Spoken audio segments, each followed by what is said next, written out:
নমস্কার, story teller সুচেতনাতে আপনাদেরকে স্বাগত জানাই। আজকের নিবেদন ভূতের বন্ধু। কলমে সুচেতনা পাল এবং কণ্ঠে আমি অন্বেষা পাল। স্কুলে গরমের ছুটি পড়ে গেছে। রনি বিকেলবেলা পার্কে যায় খেলতে। আজ সে একটু আগেই এসে গেছে। তার বন্ধুরা কেউ এখনো এসে পৌঁছয়নি। রনি পার্কে একা একা হাঁটতে থাকে। হঠাৎ রনি শুনতে পায় কেউ যেন কথা বলছে। ওপর দিকে তাকিয়ে দেখে একটা মস্ত কৃষ্ণচূড়া গাছ। রনি আবার শুনতে পায়, তুমি কি শুনতে পাচ্ছ আমার কথা? রনি অবাক হয়ে বলে, কে তুমি? আমি তোমায় দেখতে পাচ্ছি না কেন? আমি হলাম ব্রহ্মদৈত্য। রনি ভয় পেয়ে জিজ্ঞেস করে, তুমি কি চাও? ব্রহ্মদৈত্য বলে, তুমি ভয় পেও না বন্ধু, আমি তোমার কোনো ক্ষতি করব না। আমার আরও অনেক বন্ধু আছে যাদের আত্মার শান্তি পায়নি। আমি এমন কাউকে খুঁজছিলাম যে আমাদের কথা শুনতে পায় এবং আমাদের সাহায্য করবে। রনি মনে মনে ভাবতে থাকে সে তাকে সাহায্য করবে।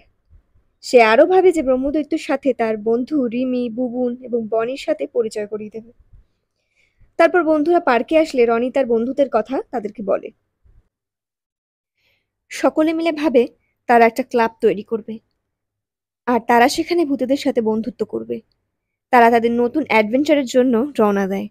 নদীর ধারের পুরো বাড়িটাতে একসঙ্গে জড়ো হয় তারা। ঠিক করে তারা ব্রহ্মদৈত্য ও তার সব বন্ধুদের সাথে কথা বলবে। সূর্য ডুবে বিকেল গড়িয়ে যায়। রনি তার বন্ধুদের নিয়ে আবারও পার্কে কৃষ্ণচূড়া গাছের নিচে যায়। ব্রহ্মদৈত্যদের ডাকতে তারা এসে হাজির হন। রনি বন্ধুদের সাথে পরিচয়। রিমি, বুবুন আর বনি ভয়ে একে অপরের হাত চেপে ধরে। বলে, হ্যালো, আমরা ভূত বন্ধু ক্লাব থেকে এসেছি। তোমার আর তোমাদের সব বন্ধুদের সাথে আমরা বন্ধুত্ব করতে চাই। ব্রহ্মদৈত্য বলে, আমরা তোমাদের সাথে বন্ধুত্ব করতে পারি যদি তোমরা আমাদের সাহায্য করো। রনি বলে, হ্যাঁ বন্ধু, বলো আমরা কিভাবে তোমায় সাহায্য করতে পারি? আমি আর আমার 3 বন্ধু মিলে 10 বছর ধরে কৃষ্ণচূড়া গাছে বাস করছি। কিন্তু হঠাৎ এই পাড়ার কিছু লোক এসে এই গাছটার নিচে দাঁড়ায় আর কথা বলে, নিজেদের মধ্যে আলোচনা করে যে এই গাছটা নাকি তারা কেটে ফেলবে আর এই জায়গায় নতুন নতুন ফুল গাছের বাগান করবে। যদি এই গাছটা কেটে ফেলে তাহলে আমরা যাব কোথায় 3 বন্ধু মিলে? রনি ও তার বন্ধুরা গভীর চিন্তায় পড়ে। ব্রহ্মদৈত্য ও তার 3 বন্ধুর কথা শুনে তাদের বন্ধুত্বের কথা ভাবে।